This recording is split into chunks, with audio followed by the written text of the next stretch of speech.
applications of NMR spectra.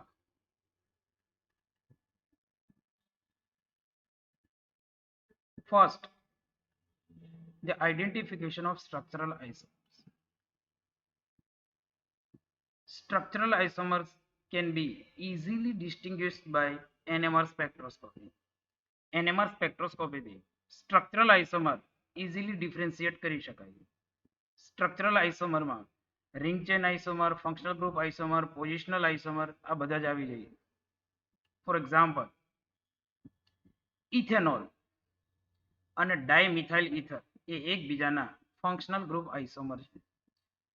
OH hydroxy functional group અને ether એકબીજાના functional group isomer કહેવાય. મતલબ ઇથેનોલ સેમ મોલેક્યુલર ફોર્મ્યુલા है, same molecular માસ, પણ ઇથેનોલ છે એ H1 NMR માં 3 NMR સિગ્નલ આપે અને એમનો જ functional group isomer dimethyl ether અથવા તો મિથોક્સીમિથેન 1 H1 NMR સિગ્નલ આપશે. Acetone ketone C3H6O molecular formula છે. એસીટોન H1 NMR માં એક સિગ્નલ આવે પણ એમનો સ્ટ્રક્ચરલ આઇસોમર છે આલ્ડિહાઇડ થઈ જાય એટલે પ્રોપેનોન નું પ્રોપેનાલ થઈ જાય જે H1 NMR માં 3 સિગ્નલ આપશે. એસ્ટર નો ફંક્શનલ ગ્રુપ આઇસોમર થાય કાર્બોક્સિલિક એસિડ. મિથાઇલ ઇથેનોએટ અથવા તો મિથાઇલ એસિટેટ 2 NMR સિગ્નલ આપે છે પણ એમનો ફંક્શનલ ગ્રુપ આઇસોમર તૈયાર કરીએ તો પ્રોપેનોઇક એસિડ બને છે. પ્રોપેનોઇક એસિડ H1 NMR માં 3 સિગ્નલ આપે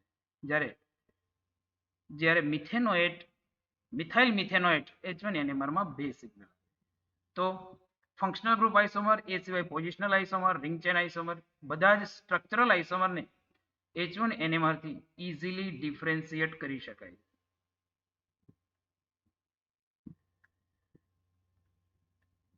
ડિટેક્શન ઓફ એરોમેટિસિટી. એરોમેટિક અને એન્ટી એરોમેટિક કમ્પાઉન્ડને ઇઝીલી ડિફરન્શિએટ કરી શકાય. In aromatic compound outer protons are de-shielded and inner protons are highly shielded. Factor affecting on chemical શિફ્ટમાં આ વાત થઈ ગઈ છે. In anti-aromatic compounds, outer protons are shielded and inner protons are highly de-shielded because in anti-aromatic compound, rotation of induced magnetic field is reverse than aromatic compound. Aromatic compound કરતા anti-aromatic માં induced magnetic field નું rotation reverse હોય છે એટલે direction to applied magnetic field અને opposite to applied magnetic field rotation change થાય છે એટલે એરોમેટિક અને એન્ટી એરોમેટિક ને ઇઝીલી આપણે ડિફરન્શિએટ કરી શકીએ. ફોર એક્ઝામ્પલ 18 એન્યુલિનમાં ઇન્ડ્યુસ્ડ મેગ્નેટિક ફિલ્ડનું રોટેશન નોર્મલ હોય છે.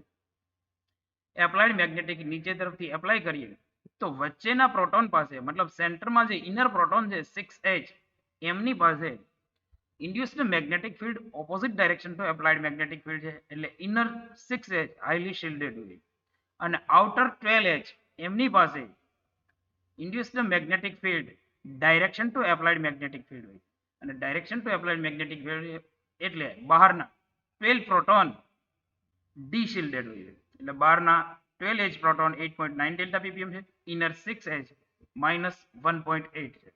આ નોર્મલ રોટેશન છે એરોમેટિકમાં. પણ જો એન્ટી એરોમેટિકનું એક્ઝામ્પલ લઈએ 16 એન્યુલિન એમાં ઇન્ડ્યુસ્ડ મેગ્નેટિક ફિલ્ડનું રોટેશન ઉલટાઈ જાય રિવર્સ થઈ જાય. એરોમેટિકમાં ઉપરથી નીચે તરફ રોટેશન છે, એન્ટી એરોમેટિકમાં નીચેથી ઉપર તરફ શિફ્ટ થાય અને નીચેથી આપણે એપ્લાઇડ મેગ્નેટિક ફિલ્ડ આપીએ તો અંદરના જે પ્રોટોન છે ઇનર 4 પ્રોટોન તો એમની પાસે અનુભવાતું magnetic field same direction to applied magnetic field.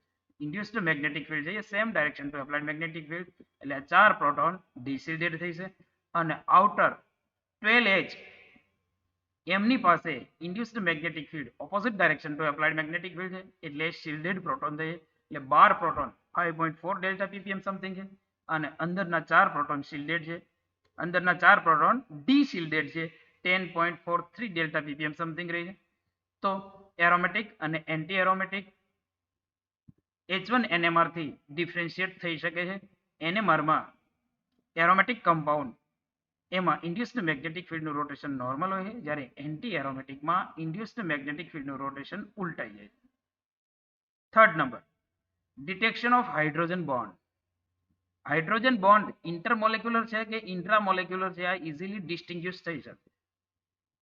કઈ રીતે? તો કે intermolecular and intramolecular hydrogen bonding can be determined by NMR spectroscopy. એમાં intermolecular H bond છે, intermolecular hydrogen bonding is depend on concentration of solution, while intramolecular H bond does not depends on concentration of solution. આ main difference છે inter અને intra.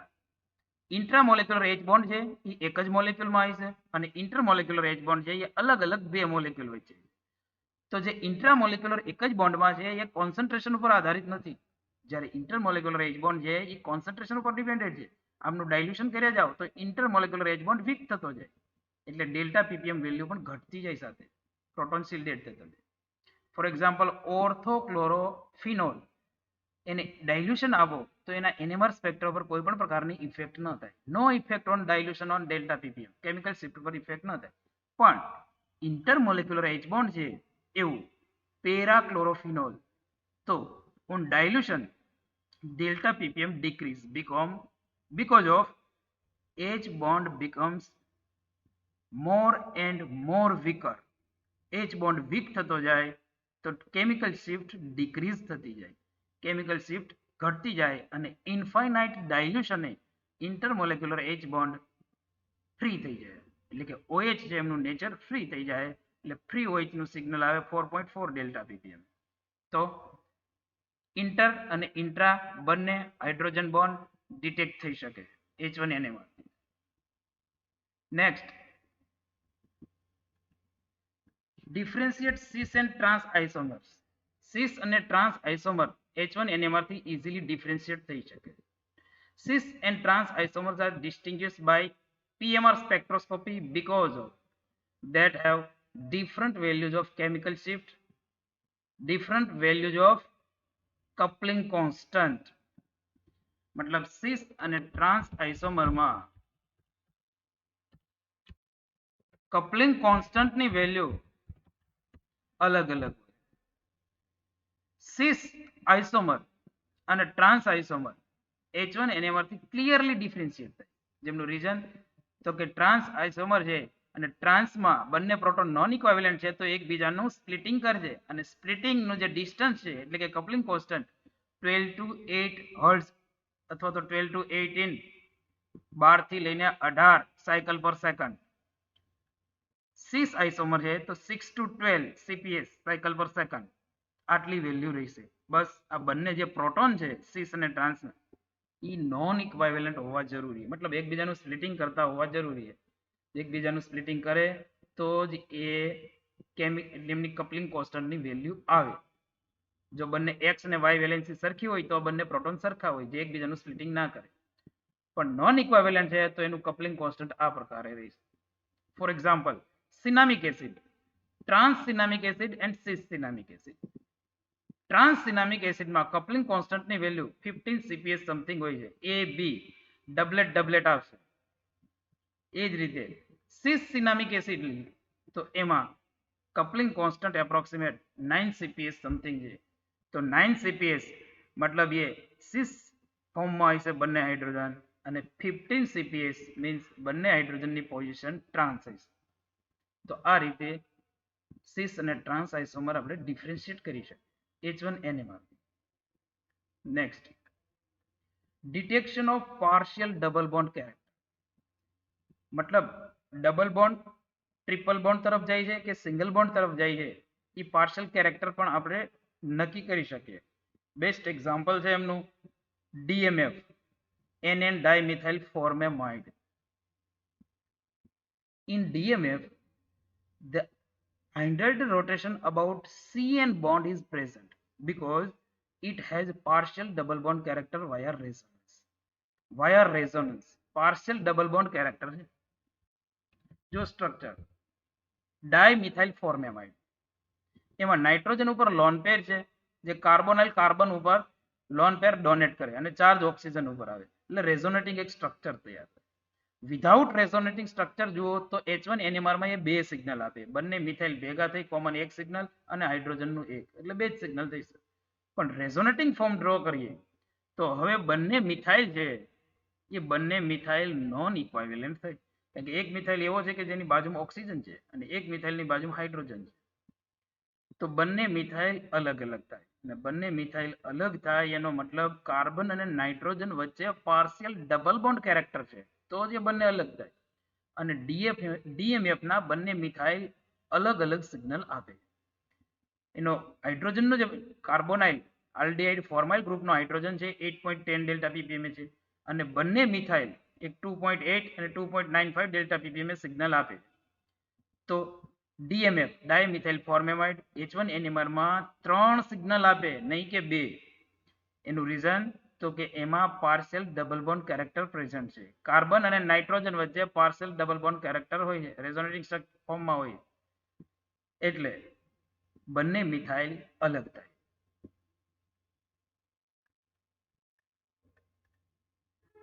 NMR spectra of DMF gives three signals. Both methyl proton are non-equivalent due to partial double bond character via resonance.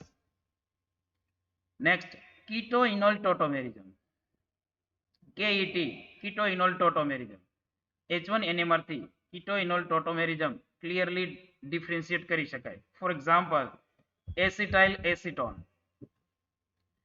Acetyl એસિટોનનું keto form છે એ H1 NMR માં બે signal આપે, બંને મિથાઇલ 2.25 ડેલ્ટા ppm સમથિંગ અને સેન્ટરમાં methyl group છે, સેન્ટરમાં મિથિલિન ગ્રુપ છે એ 3.61 ડેલ્ટા ppm સિગ્નલ આપે.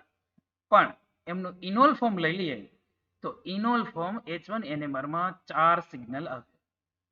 મિથાઇલ બંને અલગ થઈ જાય, વચ્ચે મિથિલિન હતું એમાંથી મિથાઇનમાં કન્વર્ટ થઈ જાય, જો આલ્કિન ગ્રુપ તૈયાર થઈ જાય વચ્ચે ડબલ બોન્ડ આવે એટલે 6.19 ડેલ્ટા ppm. અને આલ્કિન ઉપરનો OH જેને આપણે ઇનોલિક OH કહીએ છીએ એમની રેન્જ 13 to 18 ડેલ્ટા ppm હોય. એમાં આ ઇનોલિક OH 16.77 ડેલ્ટા ppm સિગ્નલ આવે. તો ઇનોલ ફોર્મ એનો OH higher delta ppm signal આપે, મતલબ વેરી વેરી ડાઉનફીલ્ડ હોય. તો કીટો ફોર્મ 2 NMR સિગ્નલ આપે જ્યારે ઇનોલ ફોર્મ 4 NMR સિગ્નલ આપે. Keto form of acetyl acetone gives 2 H1 NMR signal. Enol form gives 4 H1 NMR signal. 4 H1 NMR signal માં બે આલ્કેનના signal હશે, એક આલ્કિનનું સિગ્નલ અને એક ઇનોલનું સિગ્નલ જે હાઈલી ડીશિલ્ડેડ છે 16.77 ડેલ્ટા ppm. તો કીટો ઇનોલ આઇસોમેરિઝમ ડિફરન્શિએટ કરી શકાય છે. Next, application biological application of H1 NMR spectra. biological application ખાસ એમાં જોવાનું છે MRI, magnetic resonance imaging. The best application of NMR in biological or medicinal is magnetic resonance imaging, MRI. જો કઈ રીતે? Magnetic resonance imaging is one of the ways for medicinal professions to look inside your body and see what is going on inside. It is without having to cut or open body. Magnetic resonance imaging is one of the way for medicinal professions to look inside your body and see what is going on inside it without having to cut or open your body. MRI થી બોડીની અંદરનું picture લઈ શકાય, મતલબ બોડીને કોઈ પણ જગ્યાએથી cut કર્યા સિવાય એ જાણી શકાય છે કે અંદર કેવા પ્રકારનું ઇન્ફેક્શન છે કે કેવા પ્રકારની સર્જરીની જરૂર છે. MRI સિવાય પણ ઘણી બધી મેથડ છે પણ MRI જેટલી એપ્લિકેબલ નથી. જો while there are lots of different ways to take picture inside your body such as X-ray, computerized tomography यानी कि CT, computerized tomography scan એટલે કે CT scan, ultrasound etc. ઘણી બધી ટેકનિક છે પણ but MRI gives the more detailed imaging MRI gives the more detailed images of the structure of patient blood vessels, soft tissues, nervous system, brain, bones and organs. MRI થી clear picture મળે, મતલબ વધારે detail information મળે છે x ray, CT scan, ultrasound કરતા. મતલબ MRI છે એ આ જે બીજી ટેકનિક છે એનાથી સુપેરિયર. In MRI, the magnetic resonance protons on water is used for obtained very sophisticated computerized image. Water મોલેક્યુલના જે પ્રોટોન છે એમનો ઉપયોગ કરવામાં આવે સોફિસ્ટિકેટેડ કમ્પ્યુટરાઇઝ ઇમેજ તૈયાર કરવા માટે. એનો મતલબ કે બોડીના જે પાર્ટમાં હાઇડ્રોજન એટલે કે વોટરના પ્રોટોન છે એટલો પોર્શન ઇઝીલી પિક્ચર તરીકે ડિટરમાઇન કરી શકાય. An MRI takes a picture of place in your body that contain water molecule. બોડીના જે ભાગમાં વોટર મોલેક્યુલ કન્ટેન છે એમનું પિક્ચર MRI થી આપણે લઈ શકીએ. એટલે MRI એ એક્સરે, સીટી સ્કેન અને અલ્ટ્રાસાઉન્ડ કરતા સુપેરિયર ટેકનિક છે. તો આ વાત થઈ મેડિસિનલ યુઝ ઓફ અથવા તો biological applications of NMR. Next, applications of NMR in inorganic chemistry, મતલબ કોમ્પ્લેક્સ કમ્પાઉન્ડમાં NMR ની application. In NMR spectroscopy is widely used in the study of fluxional organometallic compound. ફ્લોક્સનલ એક ટોટોમેરિઝમ આવે, મતલબ મોલેક્યુલ રૂમ ટેમ્પરેચરે રોટેશન થતું હોય એવા મોલેક્યુલ, ફોર એક્ઝામ્પલ સાયક્લોહેક્ઝેન, એમાં room ટેમ્પરેચરે ચેર અને બોટ કન્ફર્મેશન થતું હોય. સાયક્લોહેક્ઝેનનું ચેર ફોર્મમાંથી હાફ ચેર, ટ્વિસ્ટ બોટ, પછી ફરી પાછું ચેર ફોર્મ, તો એને આપણે કન્ફર્મેશનલ આઇસોમર કહીએ છીએ.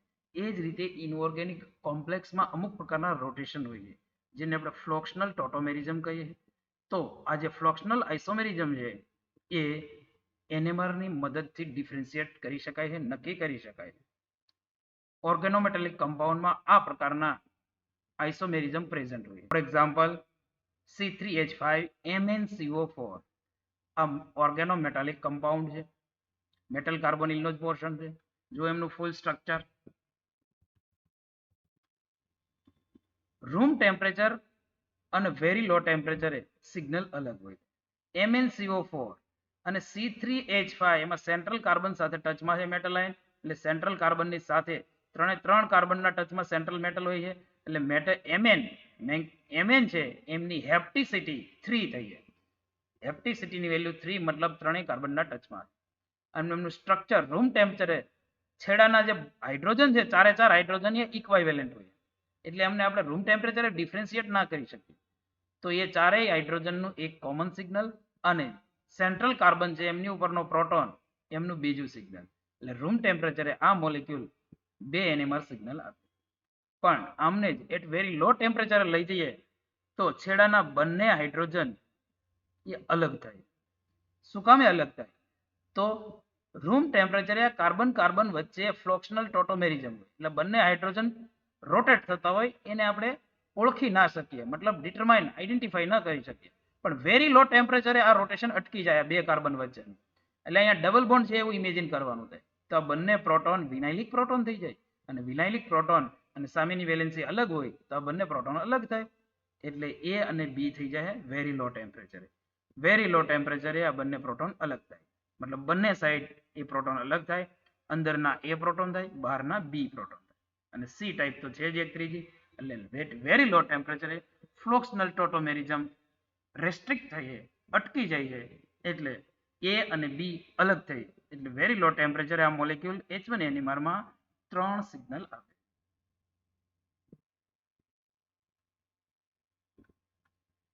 At room temperature, C3H5MnCO4 gives 2 H1 NMR signal because of fluxional rotation is present in C3H5 group.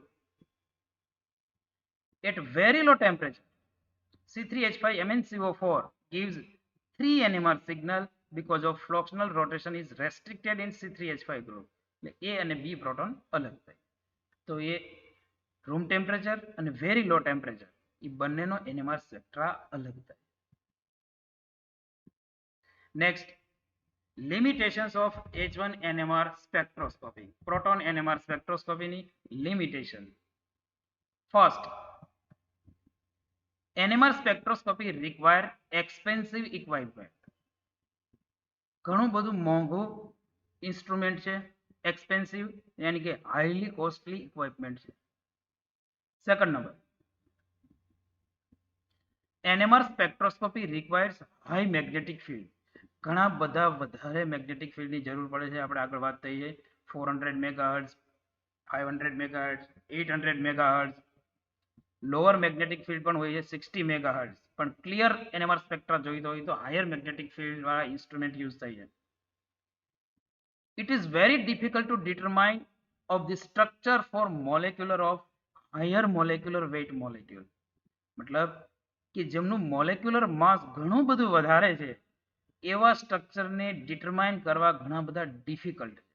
આ NMRની એક લિમિટેશન. આ સિવાય એવા ન્યુક્લી કે જેમાં મેગ્નેટિક મોમેન્ટમ પ્રેઝન્ટ છે એને જ આપણે ડિટરમાઇન કરી શકીએ. Only nuclei with magnetic moment can be analyse. મતલબ જેમાં spin quantum number, nuclear spin quantum number I does not equal to 0 છે એને જ આપણે NMR થી ડિફરન્શિએટ કરી શકીએ. મતલબ એવા ન્યુક્લિયર કે જેમાં એટોમિક માસ અને એટોમિક નંબર બંને ઇવન છે તો એને NMR થી આપણે ડિફરન્શિએટ કરી શકતા નથી. મતલબ એ NMR ઇનેક્ટિવ છે. Next,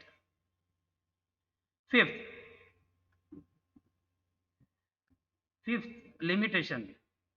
The great care must be taken when using ferromagnetic substances in close to NMR instrument because the strong magnetic as they could potentially become dangerous for the user. એવા compound અથવા તો એવા molecule કે જે ferromagnetic છે એવા સબસ્ટન્સનો H1 NMR લેતી વખતે ધ્યાનમાં રાખવું પડે. કારણ કે NMR સ્પેક્ટ્રમ છે, NMR ઇન્સ્ટ્રુમેન્ટ જે છે એને સ્ટ્રોંગ મેગ્નેટિક ફિલ્ડ જોઈએ, ઘણું બધું હાઈ મેગ્નેટિક ફિલ્ડ હોય છે, ઘણું બધું હાયર મેગ્નેટિક ફિલ્ડ હોય છે. તો એવા કમ્પાઉન્ડ મોલેક્યુલ કે જે ફેરોમેગ્નેટિક સબસ્ટન્સ છે એનો NMR સ્પેક્ટ્રા લેતી વખતે ધ્યાન રાખવું પડે, ઘણું બધું વધારે ધ્યાન રાખવું પડે. કારણ કે ઘણીવાર એક્સિડન્ટ થતું હોય એમાં, એટલે it is dangerous for the users. મતલબ જે NMR સ્પેક્ટ્રા લે છે એને માટે એ ખતરારૂપ થતું હોય. 6 number, ionic state of element can not be interpreted by the NMR spectra. Ionic form છે એવા એલિમેન્ટનો NMR સ્પેક્ટ્રા આપણે લઈ શકતા નથી. અથવા તો એમ કહો કે આ જેનું આયોનિક સ્ટેટમાં મોલેક્યુલ છે એ NMR સ્પેક્ટ્રાથી ઇન્ટરપ્રિટેડ થઈ શકતું નથી. એના માટે ખાસ કરીને મોસબાર સ્પેક્ટ્રા લેવું પડે. તો એનાથી ડિસાઇડ થઈ શકે કે કોઈ પણ એલિમેન્ટ છે મેટલ એમનું ઓક્સિડેશન સ્ટેટ કયું છે, +2, +3, +4 એ નક્કી કરી શકાય છે. પણ NMR થી આયોનિક સ્ટેટ નક્કી થતું નથી. તો આ બેઝિક લિમિટેશન છે NMR સ્પેક્ટ્રા. તો આપણે applications of NMR spectra, biological applications of NMR spectra, inorganic complex compound માટેની એપ્લિકેશન્સ ઓફ NMR અને NMR ની લિમિટેશન આટલે સુધી વાત કરી. હવે નેક્સ્ટ લેક્ચરમાં આપણે આગળ વાત કરીશું પ્રોબ્લેમ્સ. NMR સ્પેક્ટ્રા ઉપરથી ડેટા આપેલા છે તો સ્ટ્રક્ચર કઈ રીતે તૈયાર કરવું એની આપણે આગળ વાત કરીશું.